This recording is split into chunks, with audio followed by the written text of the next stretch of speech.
Hi, hello everyone. Welcome to Fright Mic, the podcast. Or if you're new here, welcome. I'm Sam. I'm Liz. And today we're continuing on with Jalloween. Happy Jalloween, everyone. We are coming in with a banger. I feel like they're all bangers. We pick them. In their own way. Yeah.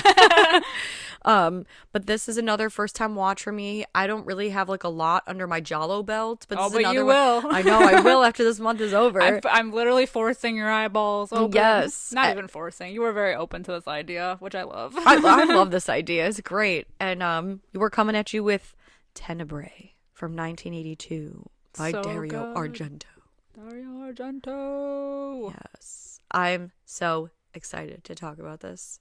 I was not confused by this like I was Last with week. last week's movie. Yeah, last week was a little confusing, but we're back with something that's a lot more straightforward, and it's fun. It's really good, and I know this is another one that you've mentioned before, and so I had a really good feeling about it because you've got good taste. And Thanks, man. Yeah, this did not disappoint. Hey, thanks, man.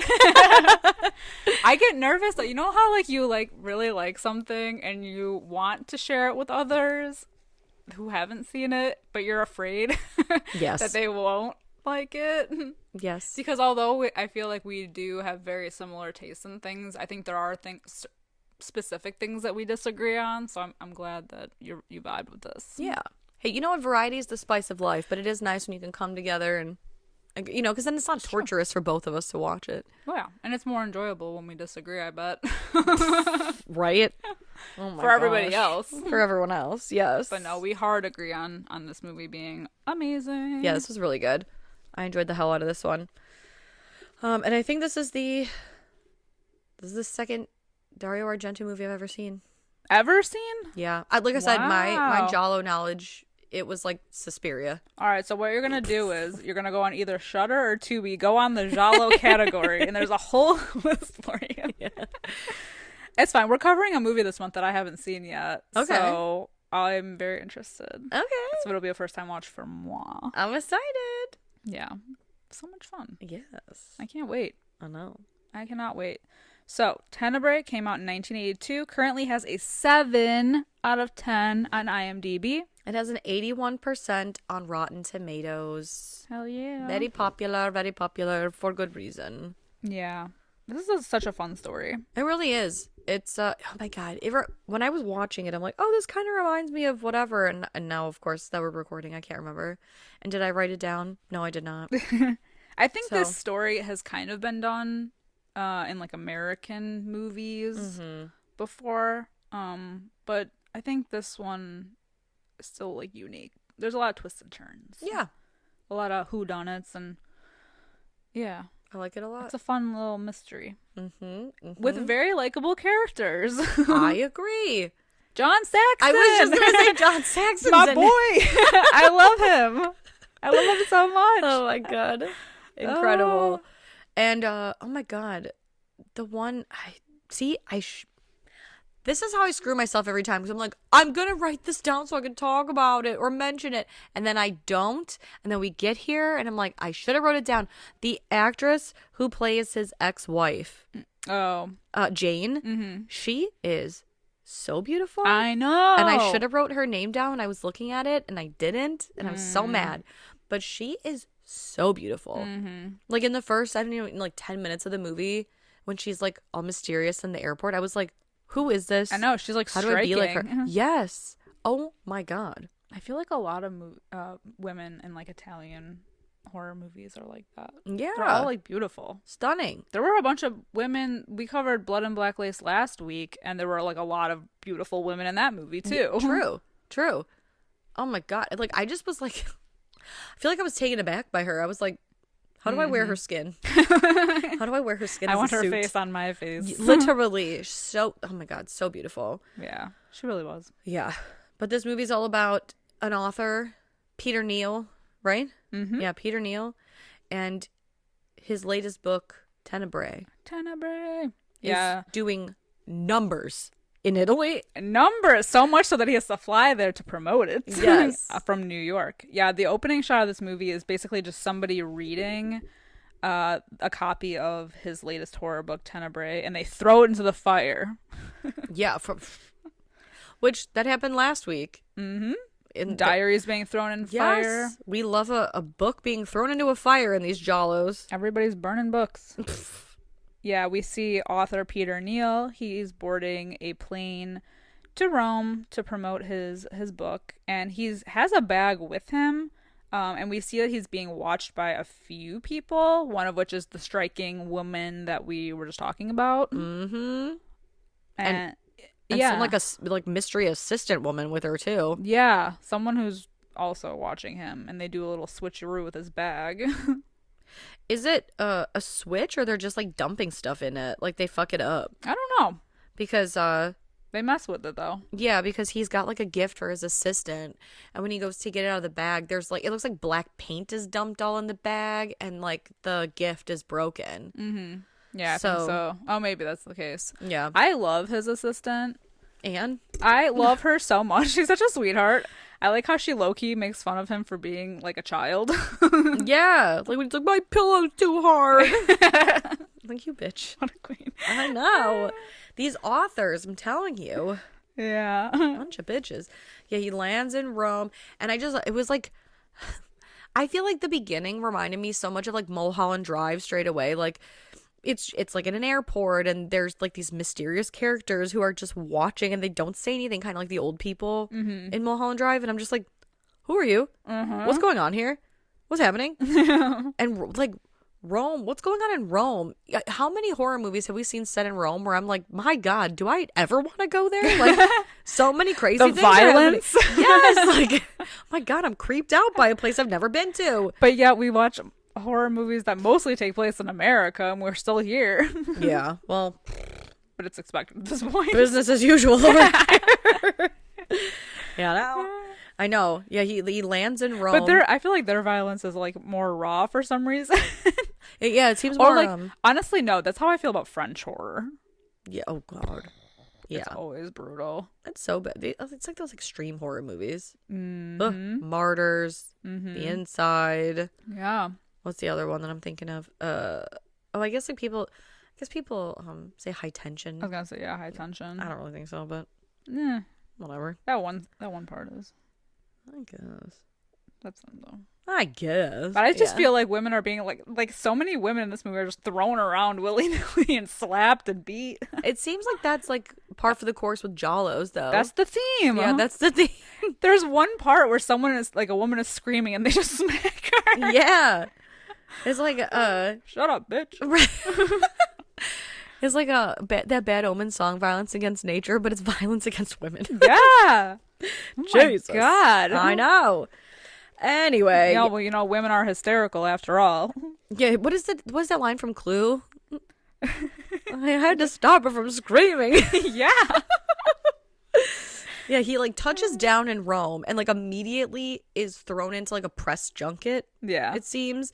And I love that one reporter woman. Oh, it's yeah. like, hey, let's talk about violence against women in your books. And he's like, I mean, you've known me for quite many years. I'm not a violent guy. She's like, I didn't say you. Let's talk about why you write about it in your books. Ooh. Let's talk about why you write about it. You sick fuck. Yeah. Let's talk about that. Yeah, She's a real Gail Weathers. Right? Fucking hard-hitting journalism. And like John Sexton, who's like his manager, he's like, all right. How about you take my card and we'll do this We'll do a one-on-one private interview. He's damage control. I know. Yeah, John Saxon plays his like literary agent, so he's always following him around and trying to put out fires. I just like that he's like, yeah, your book did really well in America, but here, my God, it's off 12 weeks in a row now. It's been in the top. Like, it's crazy. Because we even see there's like a department store, and this another young gorgeous thing. Yeah, this gorgeous woman, she's a shoplifter and she steals a copy of his book. And I like that the guy who catches her, he's like, he's roughing her up a bit. Well, he's like, known thief, interest. Yeah, he's like 12 counts of shoplifting. Like she's some wanted criminal. I mean, I guess she is like a petty criminal. No, but the way he like takes her away because he's like, we're going to my office, and he's like literally almost beating her. I know, but then she's like, oh, well, come on. It's just a book. Why don't I give you my home address and we can talk about it later tonight? And he's like, you live close? How much time do you got? Exactly. She's like, just down the block, I need 2 sir. minutes. If that. I'll make it through one Bon Jovi song. If you're lucky. And so we watch her leave.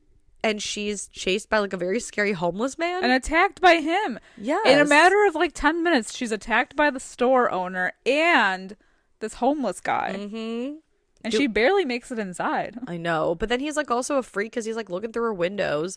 But joke's on him. So like she has a roommate. Yeah. Who like I think is outside. Mm-hmm. And this like do we say homeless anymore? Or is it unhoused? An unhoused person is watching through the window and he's like, being all fucking weird. But she gets attacked by somebody. And this unhoused individual watches it go down. Mm-hmm. Suddenly, it's not so funny and sexy anymore, is it? Well, so this is what I wanted to talk about because I know last week we were laughing at the fact that the guy was like attacking the woman and while writing a note out. Yeah. And in this, scene, she's getting attacked and basically like has like an old school razor, like pressed against her throat in a way, but she's just kind of standing there like not really fighting back while he is like ripping pages out of the Tenebrae book and shoving them in her mouth, but he's taking like forever to do it. Yes. And I'm like, man, fight back, do something. Kick him in the privates. Kick him in the nads. I know. And see, again, I did this last week too. I keep referring to the killer as him.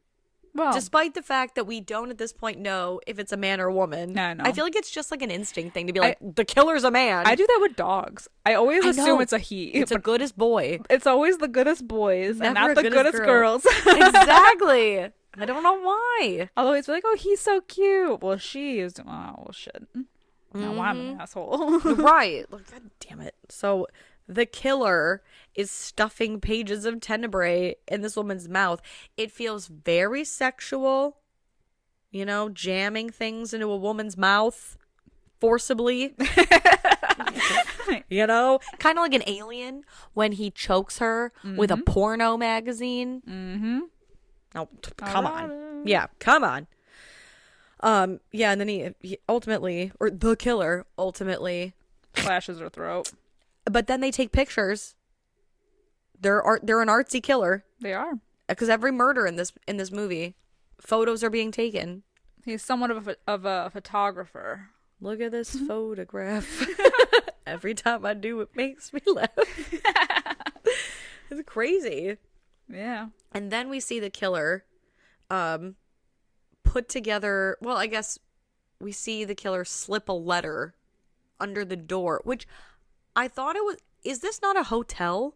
Okay, I wanted to mention this too because at some point, right when the detective comes to talk to Peter, the author, about the murders, like if he knows anything about this or if he knew the woman, because he's like, we found her body and the pages of your book were stuffed in her mouth, so we just want to know if there's any connection. He says, I don't know this woman. This is my first time in Rome. But then later on in the movie, they mention that this is his apartment or like his flat. Yeah, I'm good because there's because it's the there's a landlord because the landlord's daughter comes to fix the water heater. Mm-hmm. So I'm really confused because I thought it was a hotel because doesn't he say something about like is it a nice room or a suite or I swear to God maybe I misheard that or made that up or something, but I kept thinking it was a hotel until it was like, oh, I'm the landlord's daughter. Yeah. And I was like, landlord? Well, the landlord? No. For a hotel? I think they might have messed something up and it was supposed to be his apartment. Because I know they live in New York. He lives in New York. Yes. That's where they came from. And she, when things get really bad, his assistant's like, let's go back to New York.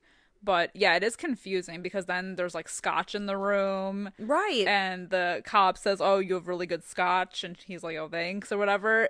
So I'm like, okay, so this is your place. But then they call down for things like, oh, I need a typewriter. You know what I mean? Like, yeah.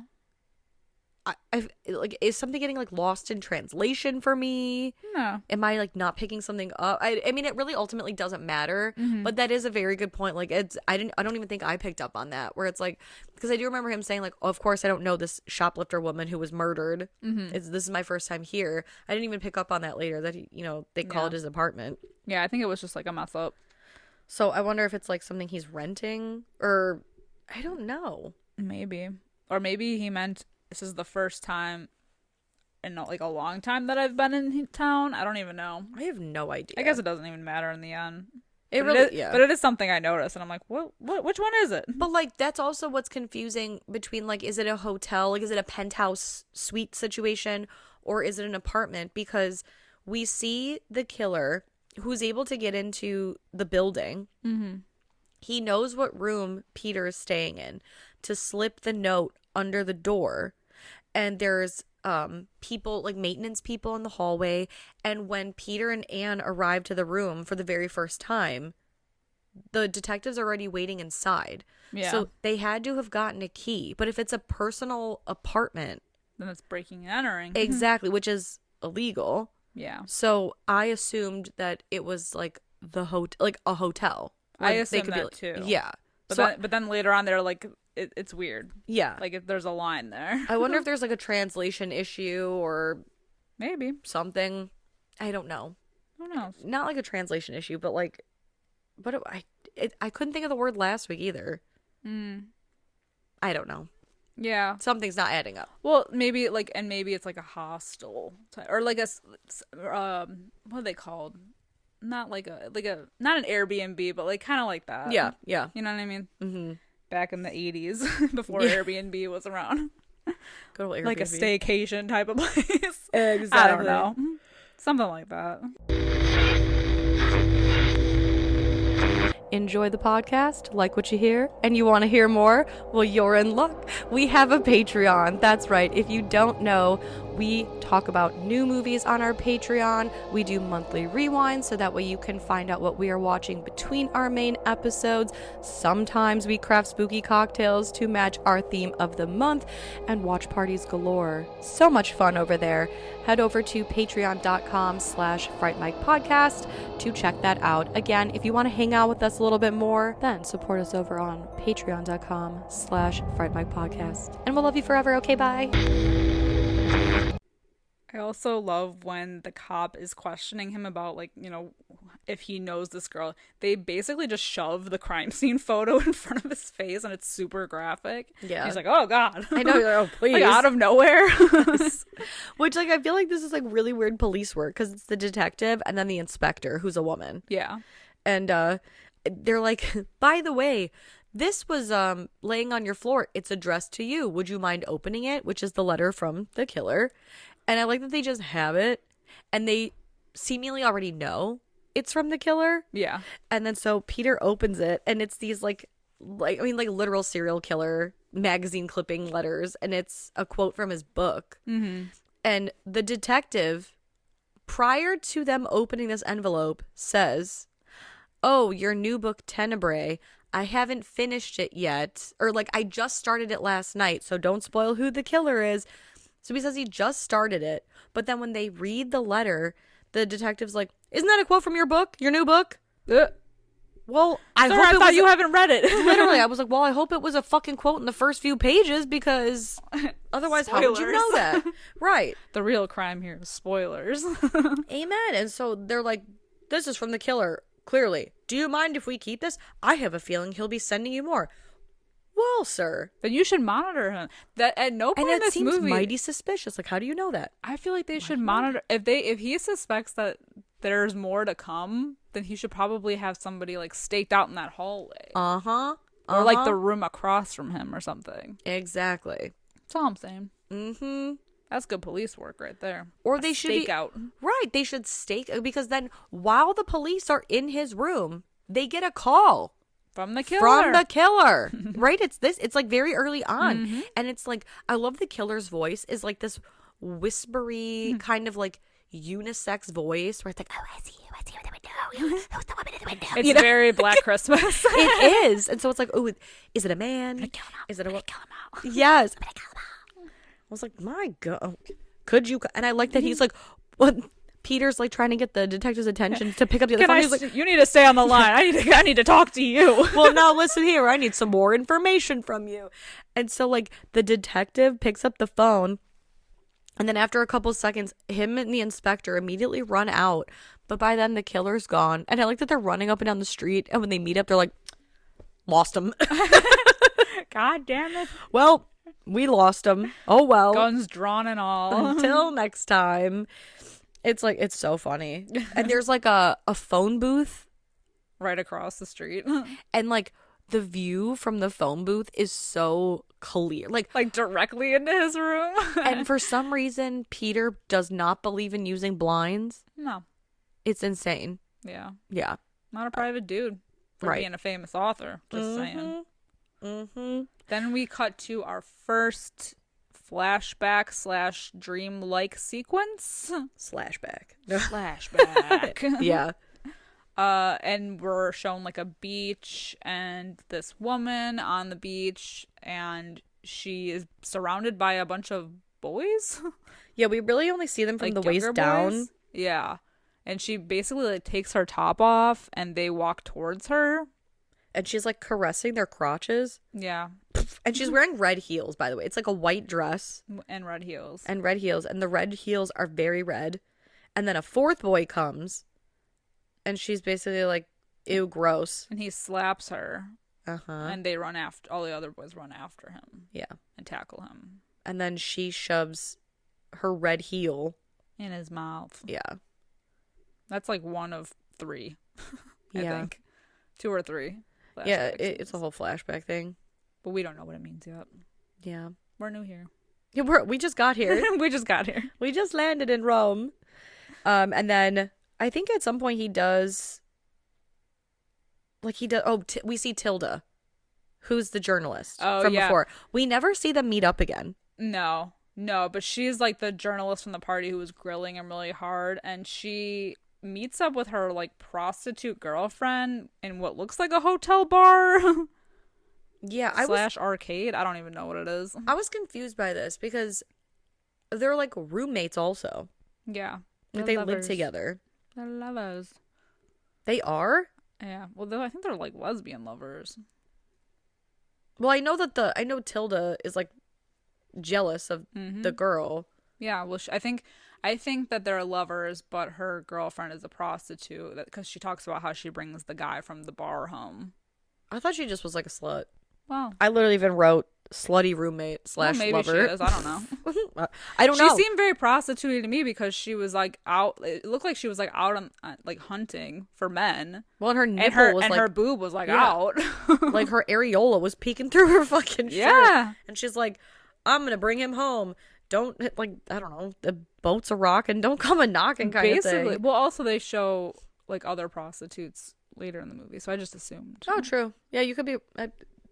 You're probably right. But there's a really cool shot when we're at their house because it's like from the outside looking in, and it shows like the bottom floor, and it kind of curves up into like the upper level of the house, and it's really really neat. Yeah, it's a really cool like it's sweeping tracking shot. It really is. It's really really neat. Yeah, it's very cool. But we get to watch them. Yeah, because like it's implied now like Tilda's home, and we see her slutty lover, roommate, whatever, standing at the top of the stairs, and she's like showered off. The man I think is gone. Her tit is like fully out now, and she's like, I'm so cold, please keep me warm. And Tilda's like, fuck off, like I'm mad at you, I'm busy. Yeah, I'm busy.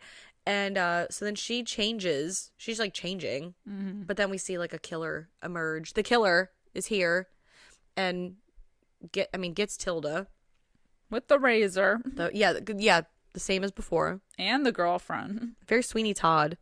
Yeah. Yeah, because the girlfriend goes down and sees the body and is all freaked out. Yeah. And then she gets got too, and we see her like head hanging over the stairs, right? Mm-hmm. It's a cool shot. It is cool. the whole scene was like really cool. Like, and the music that plays in this movie too. I love that it. It's like one song. I know, and I love it. I love it. It's so good. So now that there's been 2 additional murders, Peter gets another letter. Mm-hmm. And it says something about Lesbos. Yeah. In Latin. It's like Carpe diem de Lesbos. Yeah, basically. Yeah, I don't know. And he's like, so now he's like, well, that means the killer is educated because they knew Latin or something. Yeah. But nevertheless, he continues his press tour. Yeah, and when he was initially in that very first interview we saw, he makes mention to his manager that there was like a creepy thin man in the corner. Oh yeah, that one guy who was like really interested in getting to know him. Yeah, and his manager's like, oh yeah, you're gonna do like a TV interview with this guy, Cristiano Berti. And so here we are at the day, and so it's kind of like a pre-interview before they go on TV. And this guy Cristiano Berti is like super intense and is like asking him all kinds of like deep personal, like, I guess like moral questions or like about his writing and what his book contains and like what it all means. Right. And it's like talking about religion and you know, like, oh, I was raised a Catholic, but I believe in abortion and I, you know, blah blah blah. And so like is asking him about all these like weird like life perversions and like, I don't know, like weird, like super intense questions. And Peter's like, isn't this an afternoon show? Yeah, like I thought this was like a daytime show. Like, you really want to get this deep? And he's like, oh no, I'm just like really interested in what you have to say about this stuff. And so like the guy's like, oh, this is like super fucking intense. Yeah. So it's like really strange. He wasn't ready for that. No. And he spots Jane, his ex-wife or ex-girlfriend, fiance. One of the two. One of them. Yeah, but we're not super certain it's her. Yeah, he just thinks. And I love that he's like, I think that's her. And then he calls her house number in New York. She doesn't answer. And he's like, that's it. It's her. Yeah, that it was definitely her. That's for sure. It rang once and she didn't pick up. It's gotta be her. Damn it. Well, it's funny too, because like later on, his assistant Anne also thinks that she sees this Jane drive by. And she does the same thing where she's like, I'm going to call her house again. And it rings once, goes to her voicemail. And she's like, well, bye, Joe. Yep. It's got to be her. It's so fucking funny. But yeah, so like after the interview, we see Peter's landlord's daughter, Maria. Yeah. She comes to fix his like water heater. And she's kind of like, I feel like she's like kind of like flirting with him a little bit. Like she like rubs by him. Yeah. She's flirting with Gianni too, who's like another one of his assistants. Yeah, he's like a Rome appointed assistant. He's like an intern. He came with the apartment. Yeah, he came with the hotel. Yeah. And it's funny because like Maria's like, well, anyway, me and my titties are gonna be out of here. And Gianni's like, I'll go with you. Yeah, he's and like, your titties. He's like, do you need me for anything? Perfect. I'm gonna go with you. But then like later on that day, so like because we see Anne leave, and we see Maria take off on the back of some dude's motorcycle, and she's like, later, you know, later, loser. Later, yeah, exactly. Peace. And so I thought it was Gianni, but it's not. Oh, see, I thought it was too. Well, she fights with because it's like later that night we see her fighting with whoever she was with, and he basically like leaves her behind. I feel like Gianni seems too nice to be like leaving her in the dark because it's dark now and she's in some random neighborhood. Yeah, being left behind where she sees 2 wild dogs. I thought it was just one. I thought there was 2. Then there was that one that got out. Yeah, the one like hops the fence. Yeah. What is it, like a Rottweiler? I don't know, but that dog can climb. It was like the dog from Don't Breathe. Yeah. Never give up, man. Dude. That thing was scaling that like 10-foot fence. He's an Olympic athlete, that dog.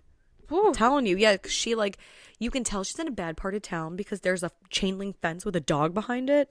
And it just chases her forever. It literally is like the Cujo of this movie because it does not give up. It hops not one but two fences to get at her and breaks into a house, I feel. Oh, no, I guess he never gets in the house. That dog almost throws itself into that window.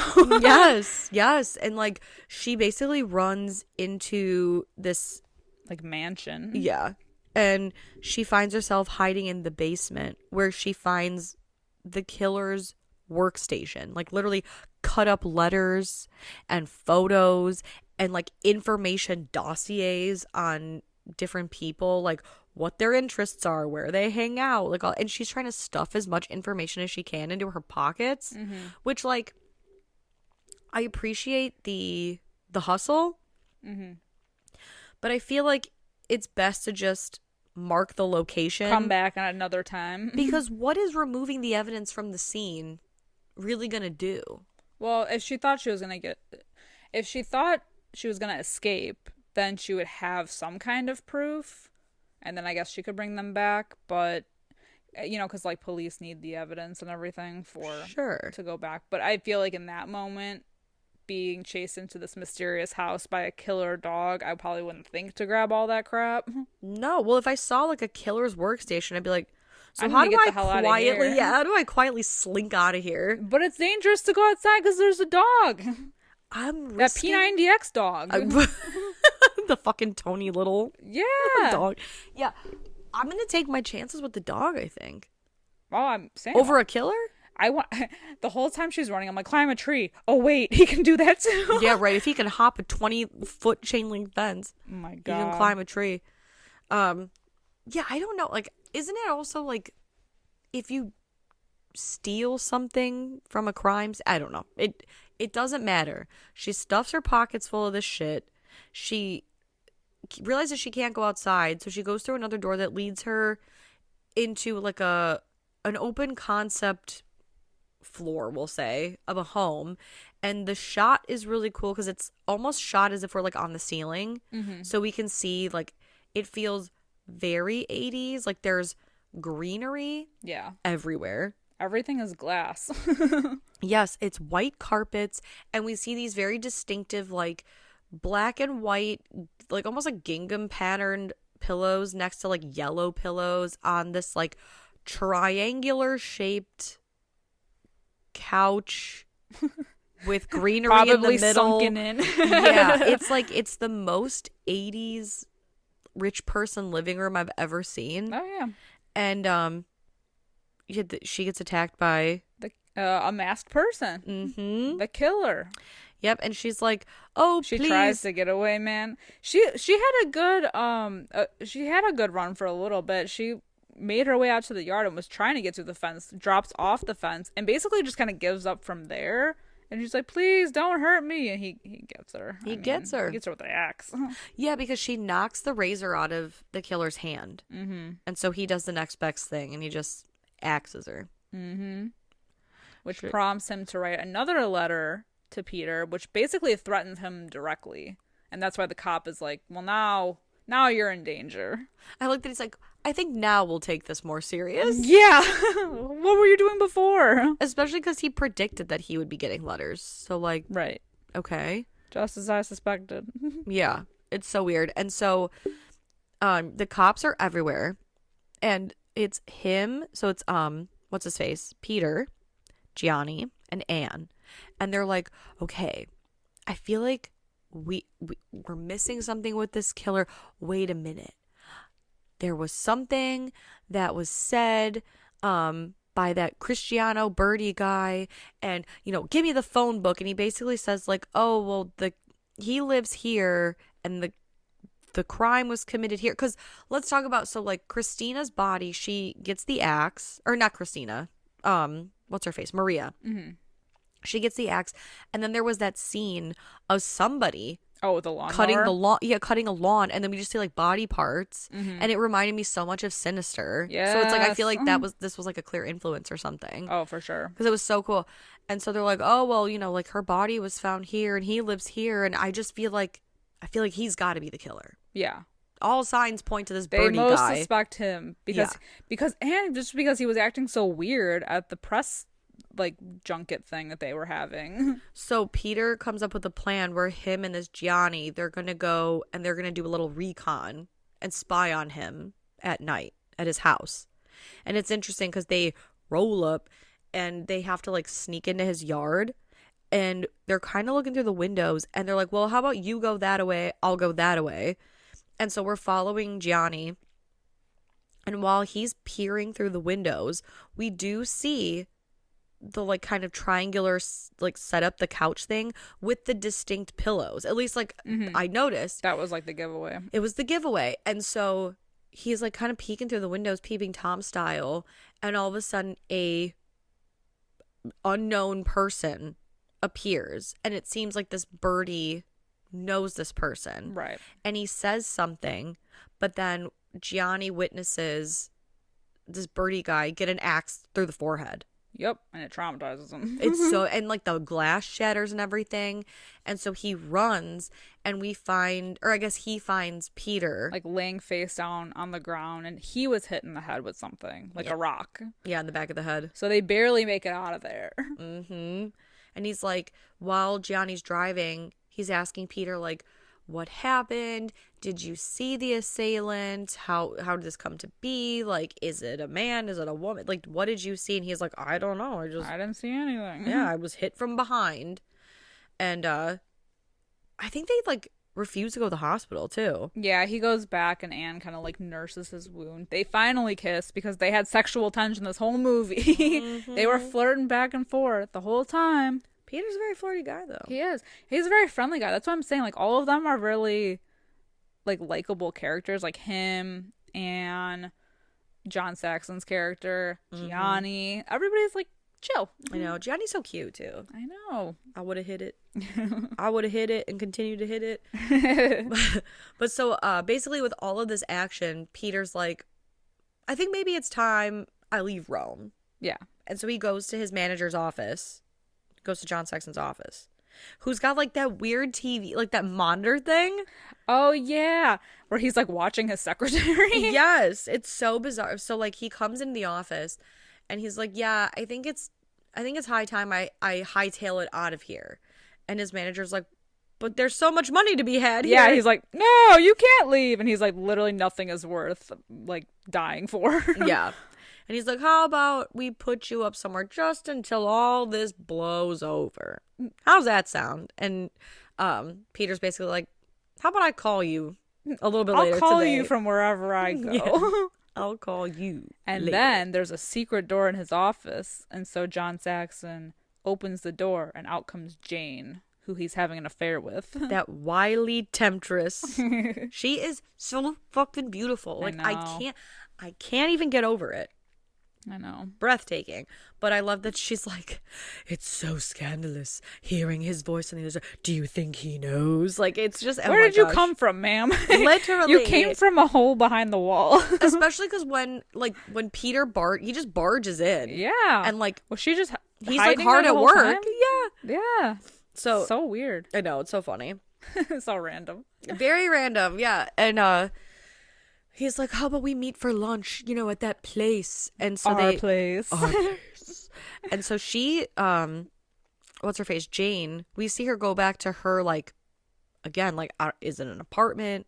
Is it a I don't know, because it's like these people don't really hotel? Unless they live here and New York, they make it seem like they all live in New York and that they're just traveling to Rome. Exactly. But they all have houses, so maybe they all have houses. I don't know. Who the hell? Like permanent ones. But so like we see there's a package on her front step, and it's got a letter. It says it's for Jane, and she walks into this place that she's staying at, and immediately we see this ginormous spiky metal statue, and I said, well, that's gonna come into play later on. That seems dangerous. And so she unwraps the box, and what's inside but a pair of bright red pumps. And then I feel like it triggers like another, like this whole flashback sequence. Yeah. Because then there's like another flashback sequence to the same lady with the white dress. From the beach. From the beach. She's got the same windblown hair, the same white dress, the same nipples, the same red shoes. She's real nipply. And we see someone kind of like watching her while she's like, it seems From like the hedges. Yeah, and it seems like she's at like a party. Yeah. And but she turns around as somebody is approaching her, and the person approaching her pulls out a knife and stabs her with it. And that's when that one ends. That sequence. Yes. And so his manager, John Saxon's character, he's waiting in like a very public area. A public square, basically. Yeah. And he's waiting for Jane to come and meet him, but she must be running late because he checks his watch like a million times, and he's like looking around and scanning, and he sees a woman and her partner fighting, and then after the guy walks away from her, he can see her approaching him, and then out of nowhere he stands up and he gets stabbed right in the gut. It's crazy. And falls to the ground. And so everyone notices, so they all start kind of circling him, and then we just see like people's feet, and then we see somebody with red heels approach him. Mm-hmm. They like walk towards, and then they walk away. Yeah. She's like, oh, guilty. Out. guilty. But because it's a murder mystery, you never know if it's a literal red pairing. A red pairing. Oh. Stop it. Oh, stop it. I'll see myself on. Yeah. I'll leave. No, it's good. And so back with Peter and Anne and Gianni, he's like, Gianni, I'm leaving. And I can't tell you where because it's a big secret because of all the goings on. And Anne's like, I'm driving him to the airport right now. And Gianni's like, well, if you're ever back here and you need call me. Yeah. When you need me to Scooby-Doo around some mansion again, call me. But he decides to go back to the house to kind of like try to piece things together, because I think with the shock of witnessing someone get axed in the head, he's like trying to remember what happened. Yeah. So he tells him like, I'm going to go back and see if I can figure something out. I guess we should mention too, before Peter leaves, there's that whole scene back at Birdie's place, which is now a crime scene, because Peter's called there by the detective, and they have that whole conversation about like, and I love his obsession with him. Yeah, he had like a whole dossier on him, and like he's like, oh, it seems like the killer and this Birdie guy were really obsessed with you, and I like that the detective throughout this whole movie, he's like, I love murder mysteries, but I can never guess the killer. And they have that whole conversation about how, like, Peter's like, I just feel like there's like a piece of the puzzle that's missing. Like, what did they say? Like, Sir Arthur Conan Doyle had that whole quote about, like, oh, yeah, the impossible is possible. Yeah, like, the key to finding the killer is...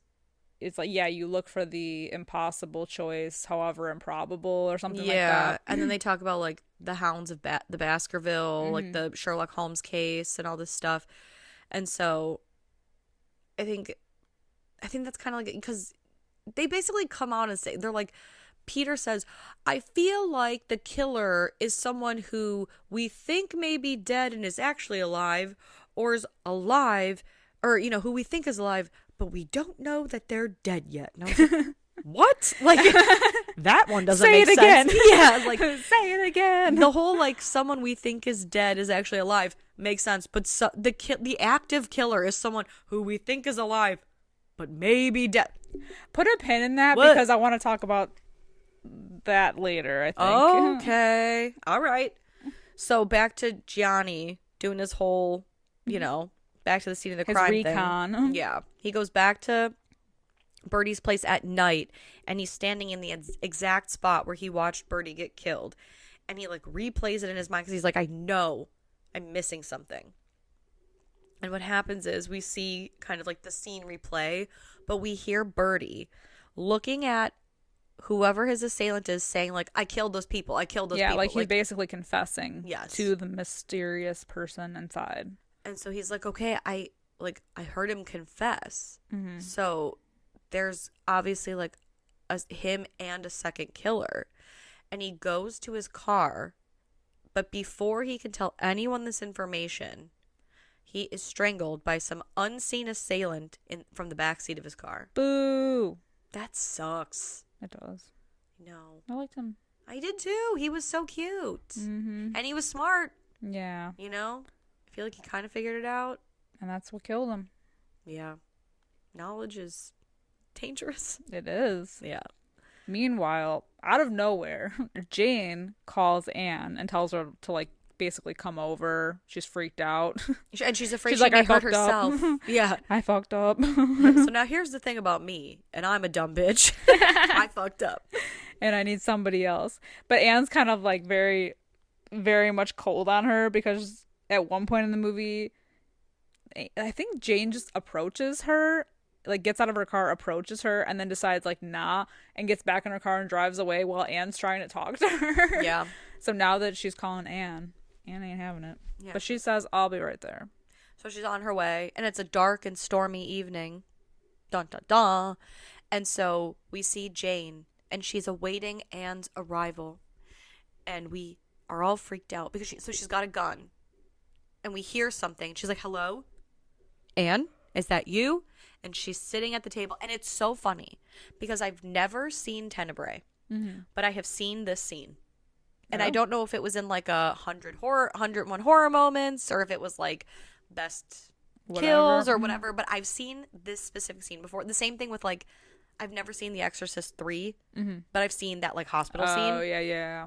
You know, so like I've seen this scene before, and I finally know where it came from. But somebody crashes through her window with an axe and chops her hand off, and there's blood. It's like she's squirting blood everywhere. It feels very Dracula Dead and Loving It. It does when they're like killing Lucy. The gallons of blood spray out of her arm all over her walls. Oh my god, painting the walls red, and then she's eventually like hacked to death. And we see like we think it's like Anne pulling up, but it's actually the inspector, the woman, right? Yeah. And here's the big reveal that we just see like a woman arrive, and so we assume that it's Anne. And the killer goes to kill her thinking it's Anne, but then when it flips over, it's the inspector. Damn. Bummer. What a bummer. But like you said, the reveal. The killer is revealed, the second killer, I should say. The second killer, yeah. To be none other than the author himself, Mr. Peter Neal. Which is such a bummer, because he was such a nice guy. Nice guys are always the craziest. I know. It's like he knew that there was a piece missing because he is the piece. He is the piece. Which is where I want to pick up that pin that I dropped. And when he's talking to the detective about, you know, when you're eliminating people to find the killer, it's the impossible, whatever, however improbable, which he does mention again at the end, like the inspector or the detective. I feel like he was giving him like a clue almost. Yeah. He was cluing him in, like, well, it's always the obvious choice. Killer could be right in front of you. You never know. Exactly. Like that kind of thing. Especially if he's killing based off of a book that I wrote. How crazy. Using my own words. Yes. It's almost as if I myself have done the killing. See that jail cell? I'm just going to walk right into it. Right. For a reason. It's like when serial killers get bored and they're almost like doing things to like, come on. Yeah. He's poking fun at him. Yeah. It's a game to him. Yeah. The photos, the words, I don't know, messing with the detective. Well, I don't know. Was that Birdie? Yeah, I think that was Birdie. Yeah. But it's all a game. Yeah. It's all for fun. It's all a big game. And so, like, it's funny because we see Anne arrive at the same time as the detective. And when they come in, they see Peter. And he's like, oh, my God, the inspector. And so he's, like, cowering in the corner. And the detective pulls a gun on him. And he's like, oh, like, cowering as if he's, like, you know. Innocent. Yeah. And he's like, I knew it was you. I most medium suspected anyway. From him saying that, so he picked up on it. Yeah. And it goes to this whole thing of like, oh, I kind of most medium suspected ever since this, that, and the other, and now here we are. And Peter basically says that his motivation for killing came from Birdie because he like stirred up some forgotten memory of him killing a woman who like sexually humiliated him, which were the flashbacks on the beach. Mm-hmm. He was the kid that got tackled. Exactly. And so he killed that woman, but it was like a memory that had haunted him for years because he was young. And nothing ever came of that crime because they couldn't point it at anyone. So that's why it like stirred something up in him. He began killing again. Mm-hmm. Exactly. And so he had a bloodlust. Well, it's funny too because while all this is happening, at some point Peter, he is standing up because he was cowered in a corner. Now he's like up and at him, but he cuts his own throat with a razor. And Anne, I feel like from this point on, is just like hysterically screaming. Yep. And so the detective's like, let's go to my car now that everyone in this house is dead. And he like turns and he gives this whole like info dump. And he's like, yeah, because of this, that, and the other. I knew all along for the last couple hours. Okay, bro. For the last 5 minutes, I inferred that it might be him. Yes. When I walked into the room and saw him standing over a bloody cop. Exactly. But then I love that he's like, I'll be right back. Why don't you stay here? Like, what? Why is this dude going back in the house? I know. It's so funny. He's like, yeah, I knew he was the killer all along.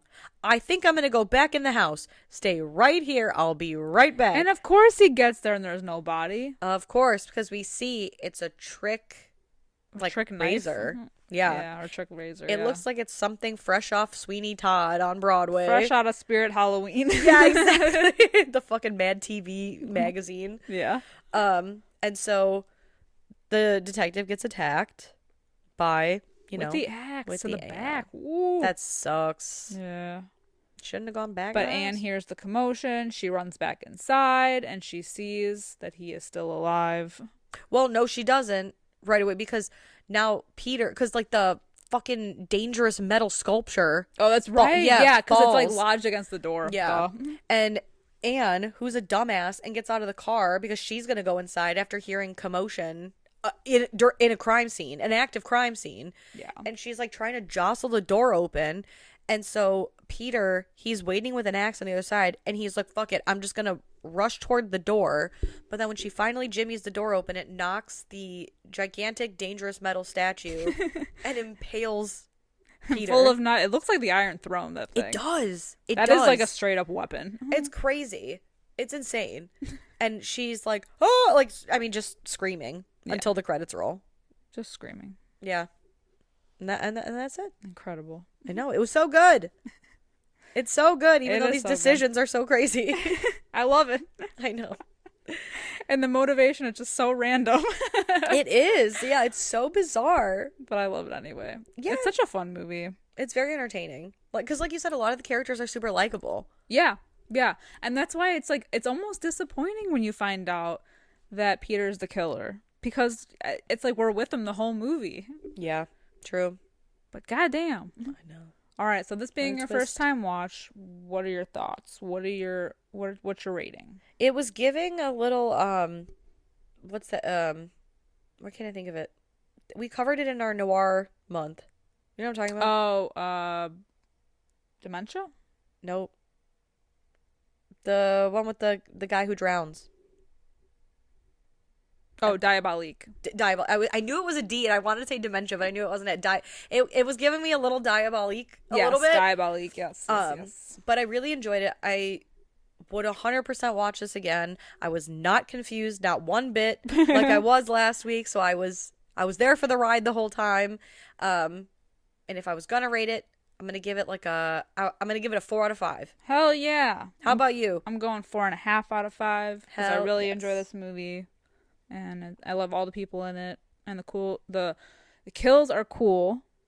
So, hell yeah. It's true. It's a lot of fun. It's really, I mean, I loved it. Mm-hmm. I loved this so much. Let us know what you guys think of Tenebrae. Have you seen it? Are you enjoying Jalloween? Give us your best predictions for what we're covering for the rest of the month. And give us your favorite Giallo movies in our Discord. I clearly need to watch more. Let's bring it up. Yeah. Let's talk about it over on our Discord. And if you guys have a spare moment and could give the show a nice little 5-star review, a nice little comment, a like wherever you can, it really helps boost the ratings for our show, helps us get out there to more Fright fans like yourself. And until next time, I'm Sam. I'm Liz. Rest in peace.